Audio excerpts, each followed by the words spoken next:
అల్లూరు జిల్లా కురిడిలో మొక్కు తీర్చుకున్నారు పవన్ కళ్యాణ్. 2018లో ఇదే గ్రామానికి వెళ్లిన సమయంలో వృద్ధులు పవన్ కళ్యాణ్ గెలవాలంటూ ఆలయంలో మొక్కుకున్నారు.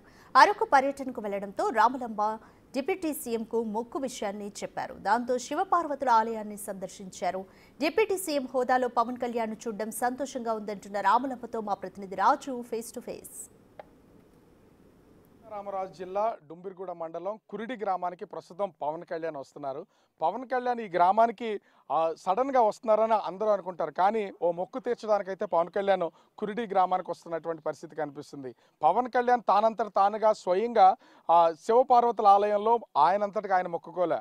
ఆయన సీఎం కావాలి, పదవి రావాలి అని రావులమ్మనే ఒక మహిళ మొక్కినటువంటి మొక్కును తీర్చడానికి ప్రస్తుతం పవన్ కళ్యాణ్ శివపార్వతుల ఆలయానికి వస్తున్నారు. ఇప్పుడు ప్రస్తుతం శివపార్వతుల ఆలయానికి సంబంధించి అధికారులు అన్ని ఏర్పాట్లు చేశారు. కానీ పవన్ కళ్యాణ్ ఇంత సడన్గా తన షెడ్యూల్లో లేకపోయినా ఎందుకు వస్తున్నారు ఏంటనేది చాలామందికి తెలియదు. కనిపిస్తున్నటువంటి పెద్ద ఆవిడే 2018లో పవన్ కళ్యాణ్ తన ఎన్నికల ప్రచారంలో ఈ ప్రాంతానికి వచ్చినప్పుడు కురిడి గ్రామానికి వచ్చారు. కురిడి గ్రామానికి వస్తే మంచినీళ్ళు లేవు.